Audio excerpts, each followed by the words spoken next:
I am looking at swing districts. Now, I have to explain why I'm so far ahead of this. Washington State has a really weird law where we put for the primary, everybody votes for the first round of primaries, and then the first top two candidates, no matter what party they are, go to that ballot in that district.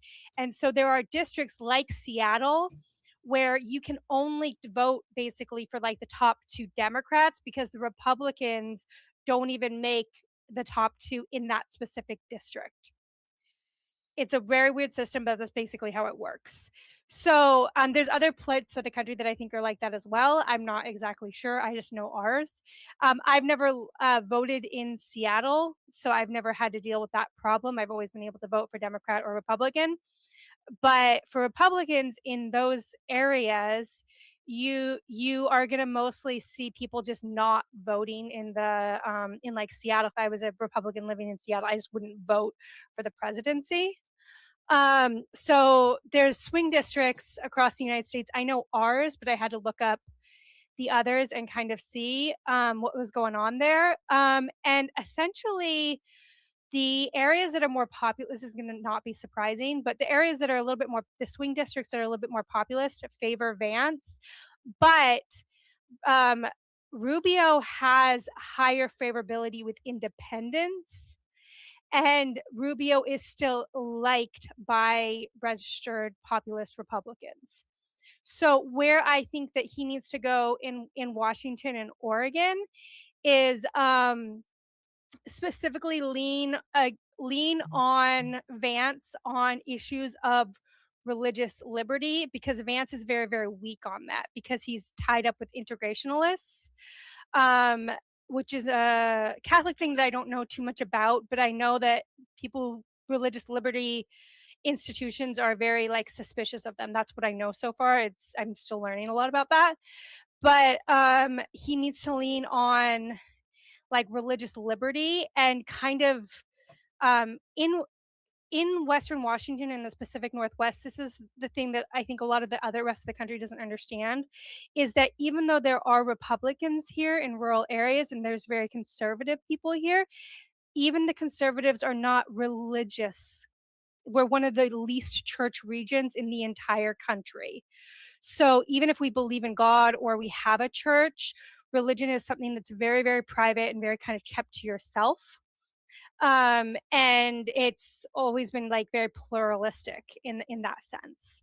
So it's where Republicans can sometimes push up against they can kind of annoy some Republicans or some independents in my area is if they go too lean too heavy on evangelical stuff.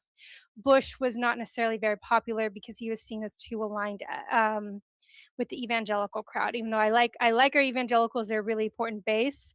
To balance that and to try to get a little bit higher rating in the popular vote, and to try to get some of these swing districts, pushing Vance on religious liberties would be a good thing to do in my region. And then also international trade and tying himself up much more strongly with kind of strong America like military policy, because on the coastal regions we're heavy into international trade and heavy in military. And then on the eastern side of the state, where the eastern district swing districts are, you can talk a little bit more about agrarianism and how to maintain or build a better coalition with Mexico for agricultural workers. There used to be years ago a special passport or green card that would be just for agricultural workers coming from Mexico and parts of Central America, just for that seasonal worker. That area is very heavily reliant on those workers, and so some of the anti-immigration stuff on the right has been very.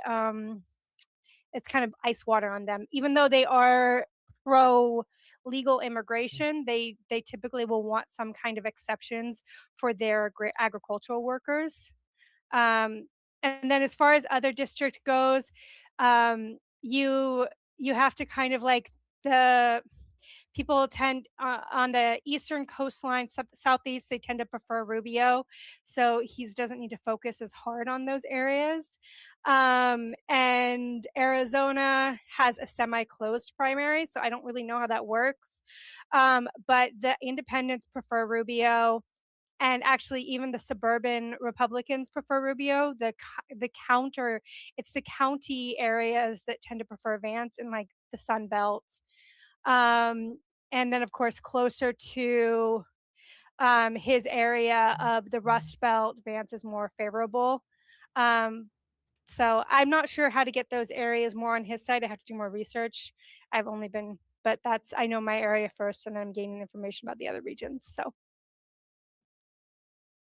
Okay, let me just read this, and you guys, the next people could tell me if they agree with this or not. Here, Marco Rubio can defeat JD Vance in the 2028 primaries by leveraging his hawkish stance against the Iranian regime to attract traditional conservatives and elite donors. Recent polling shows Rubio erasing Vance's previous massive lead, even beating the vice president in direct head-to-head matchups due to strong support from older, educated, and Hispanic voters. All right. yeah, that's consistent with what I was. I was probably reading a different like information than you, but that's consistent with what I was finding as well. Vance has a hard time with. He is too centric about his working class. Like when he tries to get the working class, he's too focused on the heartland, and the coasts still have working class people. We still have boat builders who work with their bodies and their hands in this area, and it's still big union areas, and his isolationism is really off-putting to a lot of the working class voters here, even the hardcore Republicans. Okay. I saw Jose put the two. Jose, want to add? Yeah, I just want to remind Shauna that Rubio is also a Catholic. So that might be a little difficult to swallow, but two Republican Catholics running for the presidency.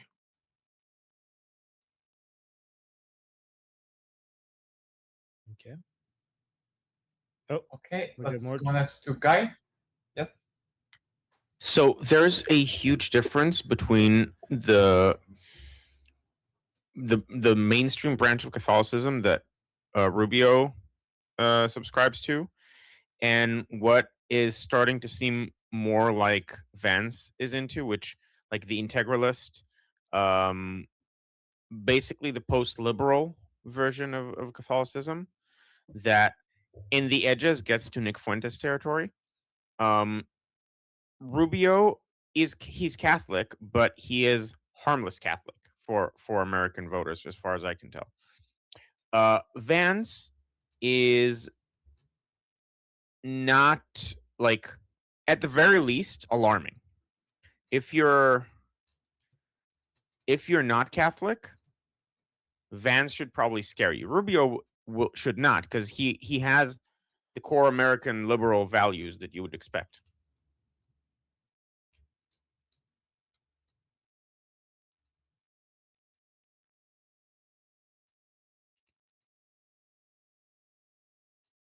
Just to clarify, I have absolutely no problem with a Catholic president. I don't like where Vance is because I feel like he's not as pro religious freedom, which as a religious minority, I don't like. I don't care that they're the top two candidates in the Republican Party. Wouldn't even care if it was the top two candidates in the entire country. I have no problem with the Catholic presidency. I just really want to clarify that. Okay, and Monkey. Yeah, I don't know if the Candace Owens Tucker Carlson Catholic is the same thing as most Catholics. Most Catholics see Vance as see the Tucker crowd, which Vance is a part of, the Candace crowd, which Candace is part of, which Vance is a part of. They see these people as absolutely insane. No, most, like if you take 90% of American Catholics, they're not on board with the woke right. They hate the way that they talk about Jewish people and they disavow them as Catholics. So the Catholic doesn't even come into the question, because the second you say Catholic, most Catholics are going to go absolutely against Vance. This is a complete misunderstanding of the majority of what Catholics think about Jews. The majority of Catholics, great majority, especially in America and Latin America, are pro-Jew. They don't have anything. To us, there was never this thing of Jesus is Jewish. This is a new thing. Most traditional Catholics they think that's insanity. So Marco has has an incredible advantage in that field. Okay, now let's go to Armin.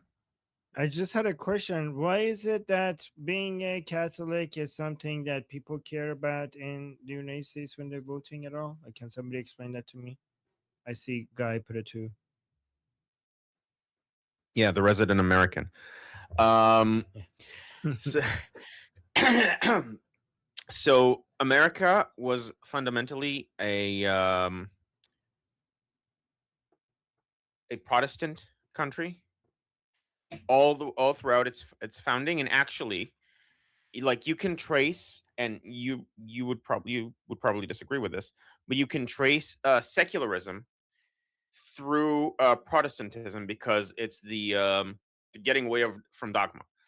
And Catholics were always a minority in the States, and also had, like, there were tensions initially, partially because of, like, now Catholics in America are very well integrated into the secular framework, but as far as I can tell, historically, that wasn't the case, and it took them a while to become, like, accepted as people you can trust in government, because the foundations, the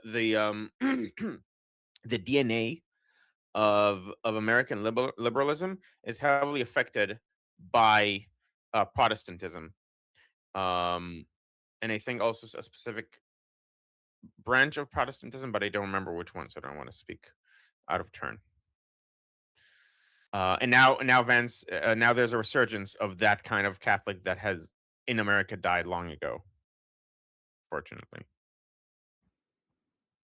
Okay, Arhalda, you have something to add? I think before Halda, I think it was Shauna, then me, then Halda. Oh no, wait. Okay. I got confused because you guys, like, repeated in the same pattern. Okay, then let's go. Sorry, let's go back to Shauna. Yeah. Shauna, Monkey, me, Oh, and then Halda. Go ahead. okay, yeah, just really quickly. Yeah, there's a lot of the reason why it's a sensitive topic is that there was a lot of discrimination. In fact, the highest number of people lynched in a mass lynching was against Sicilian Catholics who had come over legally to work, and they were lynched by a mob. So that I can't remember that year, unfortunately. I wish I knew that date offhand, but I don't. But that's one of the actually core reasons why we have Columbus Day. That was part of what caused that movement, was to show that Italians had always been part of the continent, and that they were not just foreigners. So that's where a lot of that tension comes from. There's a lot of ethnic bigotry that's tied up with being Catholic historically, especially in the first half of the 20th century. It wasn't as much of a big thing where I specifically am at, but there's definitely been tensions in a lot of other parts of the country. I'm not saying that nothing ever happened here. I'm just saying that most of the people were very secularized by the time my state was formed. That's all. So yeah, but that's why there's been literal discrimination against them. Okay, Monkey.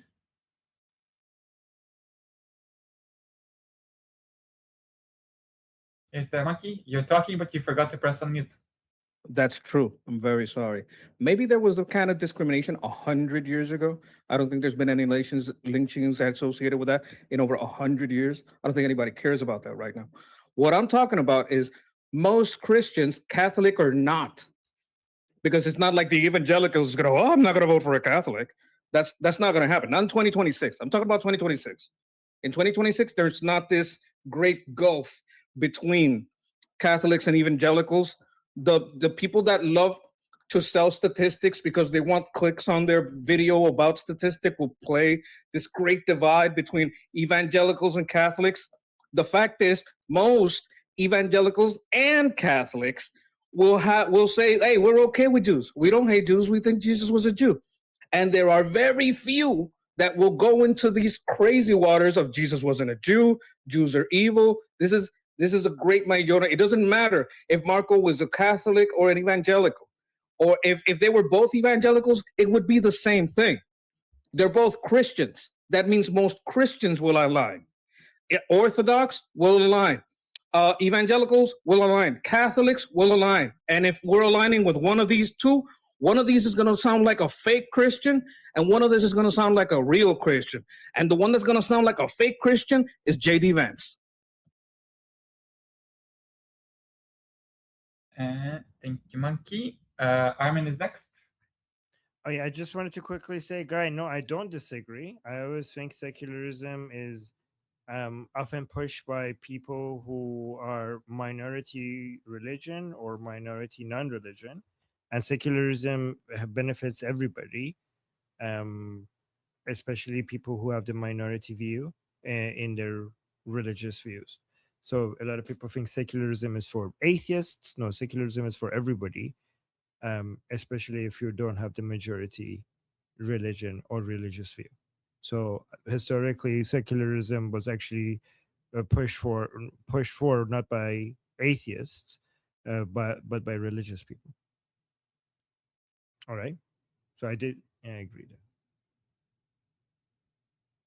there. Okay, thank you, Armin. Arhalda? I actually think that this could be a bigger issue among the older generations, especially like the silent generation and the older boomers. I know that I used to hear stories from my family about, the Irish Catholics in Chicago. And I had heard, that my grandmother absolutely forbid, any of her children from, marrying a Catholic. And granted, that was, however many years ago, but these people are still alive, and some of the, and so it seems to be, a pretty deep-seated issue of bigotry, because a lot of people will, state that America was founded on, like Puritan values, Protestant values. So they will make that, split. But I don't think it's as big of an issue today, of course, as it was like, when JFK was elected. But I still think that there may be a little bit of an issue. Just something to think about. Thank you. And Neil Bunny. Yeah, I'm just going to sort of repeat what I said in the chat, because I only thought that this was an issue when JFK was elected in 1960. And the reason for that was actually because they thought he would have divided loyalties with the Pope, which is weird to me, and it's probably weird to everybody here, but that was a long time ago.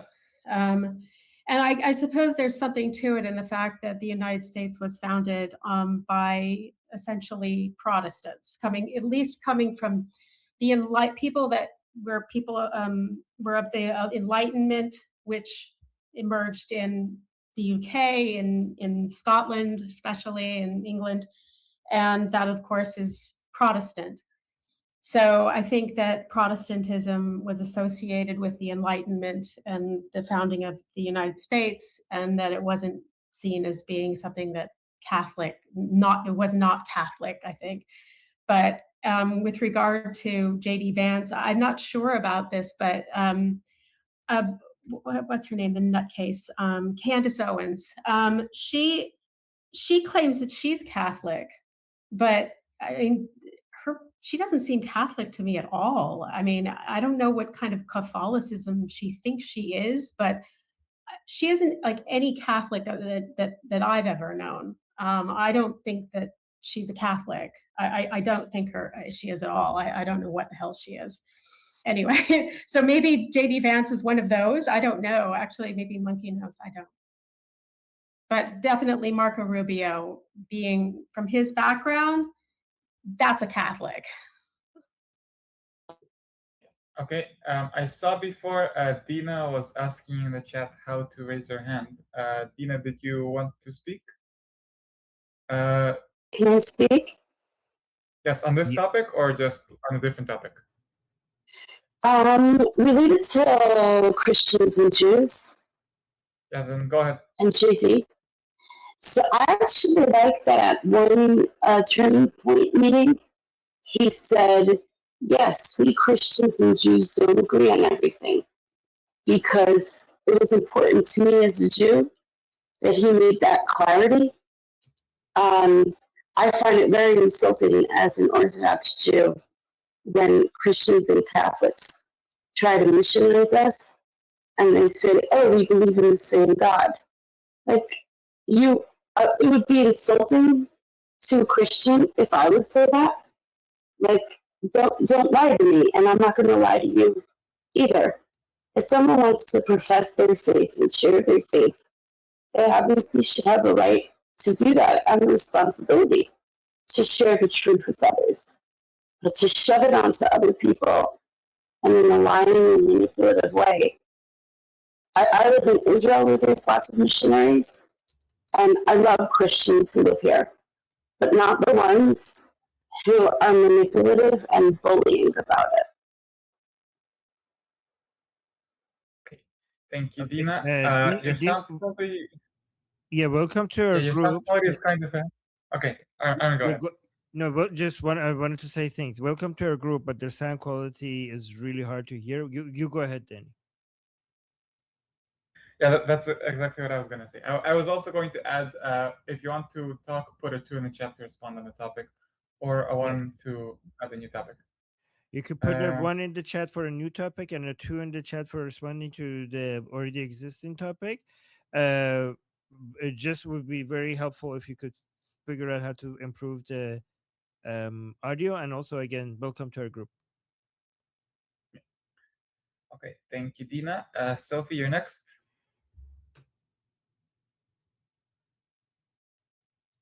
Is there Sophie? You put a 2. Hello, Sophie.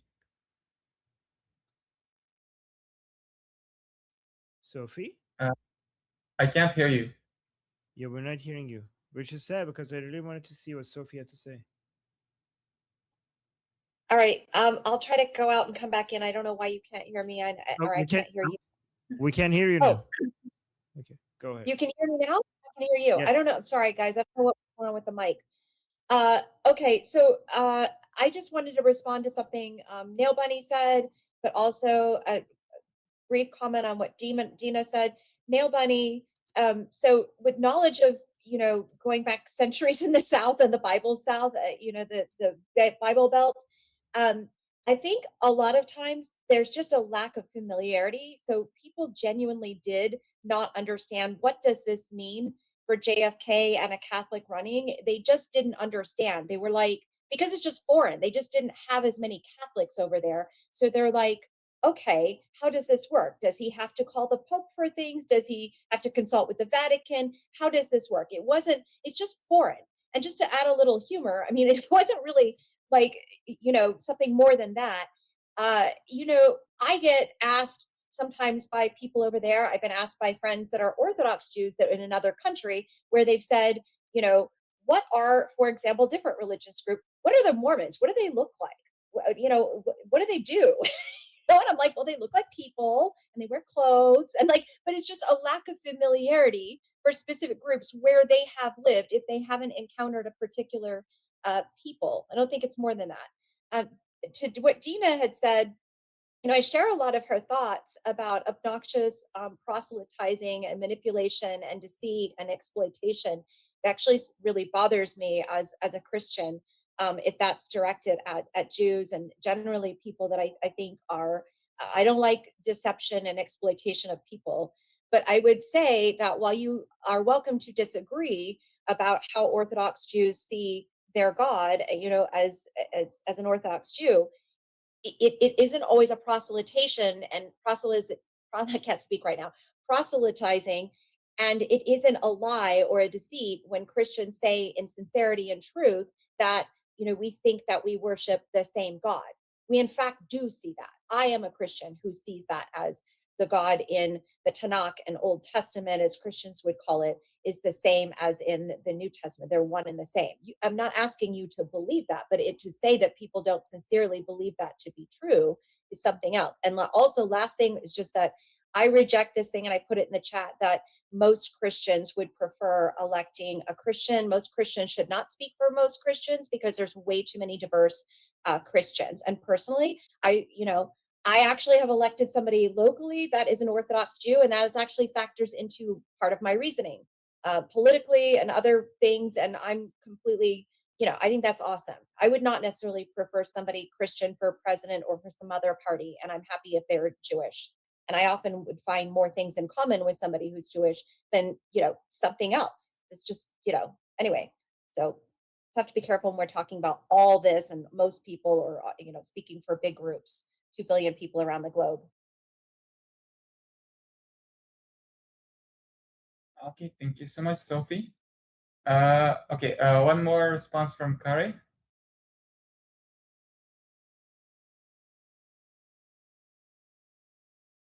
Am I pronouncing that right? Kari? Core? Neil Bunny also added two. Oh yeah, I think you already. Okay. It was two with text. Okay. Yes. Kai is already getting ready, so I'll arbitrarily get him first and then Neil Bunny next.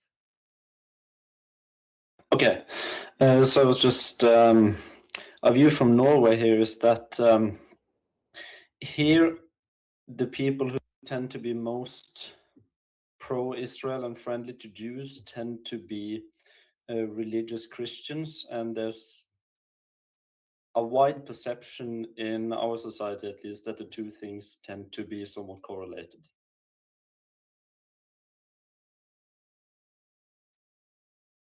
Okay, thank you. Neil Bunny? I just wanted to quickly respond to the not very many Catholics being in the US. There were an enormous amount of Catholics. The Irish were Catholic, the Italians were Catholic, loads and loads of them came over in the 19th century. So lots and lots of Catholics. Now, maybe they settled in the North. That's probably why maybe there was a distrust in the South. That may have actually been the dividing line, North versus South. So perhaps that's it. But I do know that, the Irish were definitely seen as being quite clannish. You had to, Catholics had to marry Catholics, marrying, you had to be Irish, you had to be Irish to get married and all of that stuff. So very, very clannish. So that perhaps there was some mistrust centered around that. Yeah, Gangs of New York, good example. Loads of Irish, they're all Catholic. So yeah, that was the only thing I wanted to bring up.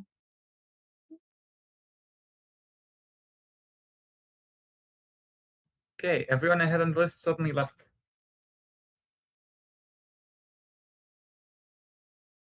Okay. Oh yeah. Any super chats you ask? Okay. Yes. One super chat. It's from Noah. He has two accounts. This is his Jedi account.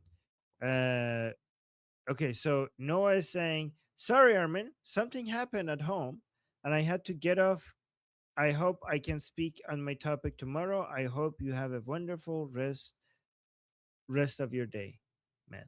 Thank you. My name is Armin Navabi. I'm an Iranian political analyst with decades of experience fighting the Islamic regime inside and outside of Iran. Make sure you follow me for more, and also make sure you join our discussion group. I'm there almost every single day. Come talk to me there and the rest of the people there in our group calls. It's a great place to meet and talk to people who like talking about politics. The link is in the description and or in the bio. You could also get there by scanning the QR code on the screen. See you there.